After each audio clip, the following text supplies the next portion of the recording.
Hello Internet, my name is Lave and I watched X-Men Dark Phoenix, which is the final Marvel X-Men film from Fox Studios, which has now been acquired by Disney. A little bit more on that later. This one is directed by Simon Kinberg in his feature film directorial debut, but he's by no means a stranger to the Marvel films or even the film industry in general. He's produced so many films that you've probably heard of, some good, some bad, and he's also been a writer on some of those films, some good, some bad.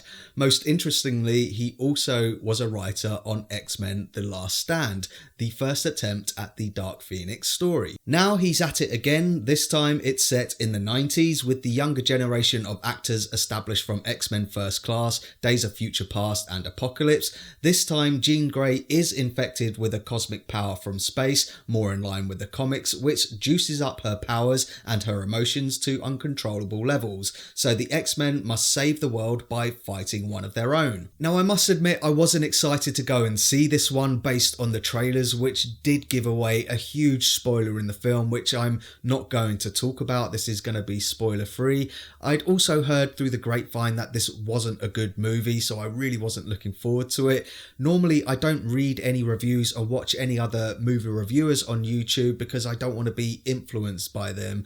I like to see the film, then post my own review and then watch them after I've seen mine. But as it happened on the day I was going to see this, I was having breakfast and I was checking my YouTube feed and Jeremy Jarnes' review popped up for this, and I thought, I don't really care about this one, so I'm going to watch it. And he didn't like it at all, so my expectations were really low going into this, and I have to admit it wasn't as bad as I thought it was going to be. It's not a masterpiece by any stretch of the imagination. It's full of problems which I'm gonna talk about, but it isn't a car crash. Of course, it does have a familiar feel to it with similar story beats to X-Men The Last Stand.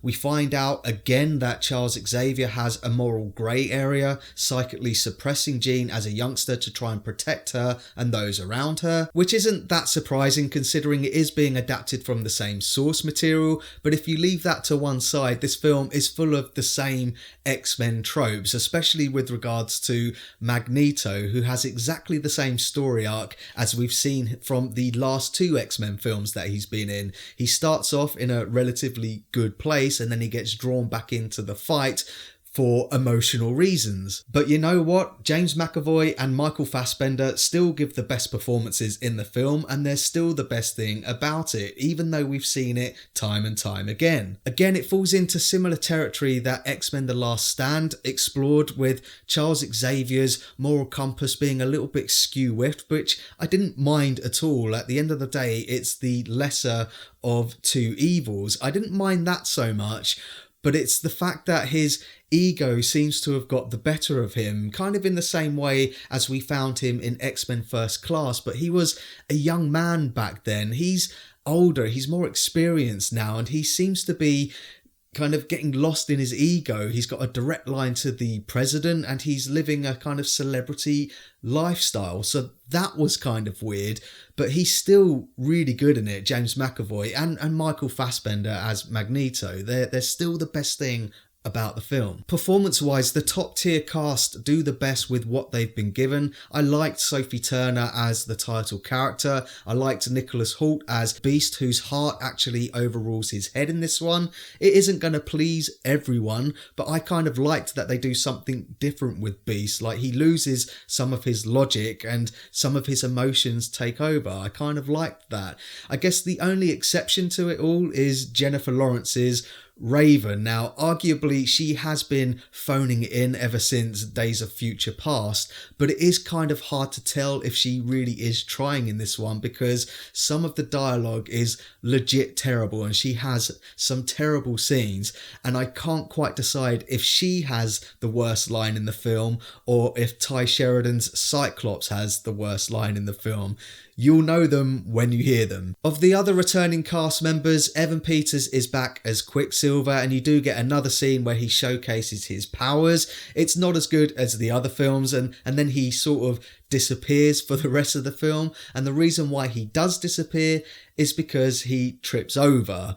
I'm not joking. Now, you'd think that someone who's evolved to run at super speed that he'd be okay with like falling over and hurting himself. But no, he sort of bookends the film.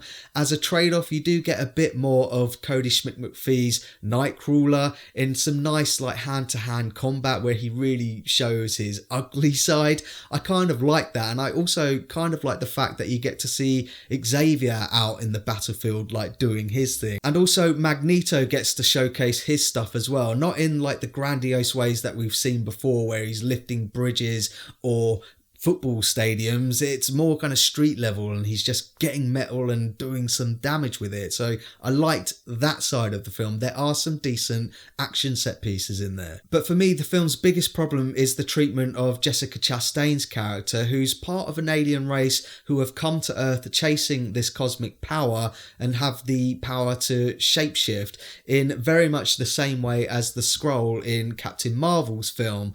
But whereas that film subverted the expectation with those characters, this one doesn't do that. In fact, it doesn't really know what to do with these characters at all. They literally walk around looking for Jean, they find Jean, they give us a huge expositional dump by telling us what this cosmic power is via this CG presentation within Jean's mind, and then they show up for the final battle, and that's pretty much it. In fact, I was questioning why they even need this cosmic power, because the film establishes that they're stronger than us, they're faster than us, they've clearly conquered space travel, they have the ability to blend into society, so they don't need it to take over the world. They can take over the world, and that doesn't really matter because no one even cares that they're aliens. This film would have been so much better if they weren't in it. If they weren't in it, it would have freed up the writers to have focused in on what the X-Men films have always really been about, the tension between humans and mutants and all of the analogies and the metaphors that come with that. The annoying thing is the film has glimpses of starting to go there. Like Charles says at one point in the film that we're just one bad day away from becoming the enemy again. There's also a really lovely moment between Beast and Raven where they're reflecting on everything, and Beast says, "We're the last of the first class." I was like, that's such a nice moment. This film should have been full of those moments. But moving away from the character side of the film, let's talk about the technical stuff like the visual effects, which aren't jarringly bad, but they're not jaw-droppingly brilliant either. It does feel like this has a significantly lower budget than the other films, but surprisingly, it's some of the practical effects which I felt looked a bit odd. There are quite a few characters that can fly in this, and it's not like you can see the wires holding them up, but you just know that they're there. And on a few occasions, I know that I did praise some of the hand-to-hand combat earlier, but there were a few occasions where it did look like people pretending to have superpowers, kind of standing in front of a wind machine, kind of like going, like that. But really it's the overall aesthetics of the film where I think it shows that this is a first-time director. Like, I completely forgot that this film was set in the 90s, and maybe it's the filmmakers saying that the 90s were really boring, but in terms of the way it looks and the way it's edited, it doesn't feel like it's got any real flair or personality.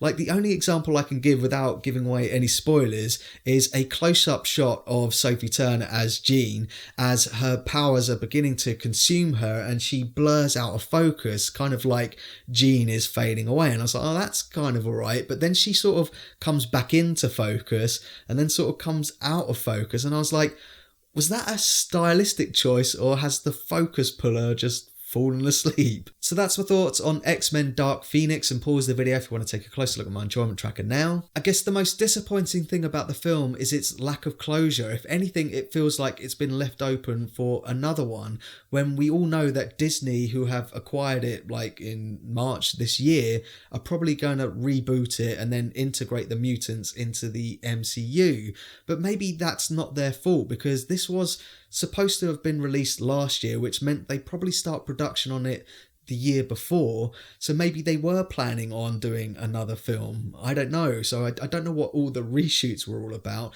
but like I say, I didn't think it was that bad. There were moments in it where I was entertained. I don't think it's the worst X-Men film. I think that mantle still goes to X-Men Origins of Wolverine, but it's nowhere near its best, which in my opinion is still Logan. But let me know down in the comments where it ranks amongst the other X-Men films in your opinion, and as always, thanks very much for watching this video. I really do appreciate it. If you can, give it a like, and don't forget to share the Lave. Share the Lave.